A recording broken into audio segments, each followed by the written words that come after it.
নবম শ্রেণী ভৌত বিজ্ঞান থাকতে আরও একটি প্রশ্ন, যেখানে প্রথম পর্যায়ক্রমিক মূল্যায়ন 2025-এর জন্য আরেকটি প্রশ্ন।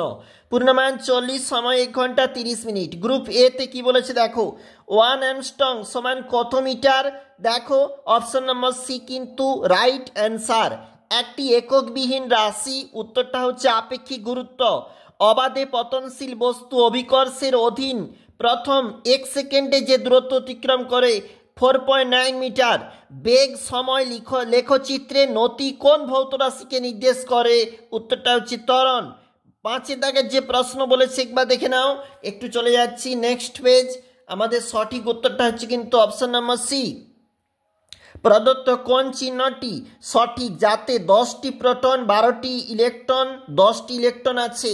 অপশন নম্বর এ। সবচেয়ে হালকা পরমাণু ওখানে হচ্ছে হিলিয়াম।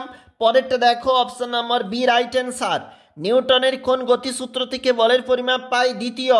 নিউটনের কোন গতিসূত্রকে জাড্ডের সূত্র বলা হয়? প্রথম। নিষ্ক্রিয় মৌলগুলির শেষ কক্ষপথে কটি ইলেকট্রন? 8টি। নিউট্রনবিহীন একটি মৌলের নাম? প্রোটিয়াম। পরমাণুর সবচেয়ে সুস্থিত অংশ নিউক্লিয়াস। দেখো কি বলেছে, ক্রিয়া প্রতিক্রিয়া পরস্পরকে ড্যাশ করতে পারে না। প্রশমিত। কখন কোনো বস্তু কর্তৃক অতিক্রান্ত দূরত্ব তার সরণের সঙ্গে সমান হয়? যখন কোনো বস্তু সরলরেখা বরাবর চলে। ওজন একটি স্কেলার রাশি। মিথ্যা। 887 গ্রাম ভর পরিমাপ করতে হলে কোন বাটখারা প্রয়োজন করবে? ডিজিটাল বাটখারা। পরের প্রশ্নগুলো এগুলা কিন্তু অবশ্যই 2 নম্বরে রয়েছে, তোমরা দেখতে পাচ্ছ। এরপরে চলে যাব আমরা পরবর্তী যে পেজ আমাদের এই অংশটাতে গ্রুপ ডিতে কিন্তু রয়েছে 3x3 প্রশ্নের মার্ক বলা রয়েছে। অবশ্যই দেখবে, প্রতিটি প্রশ্নই গুরুত্বপূর্ণ।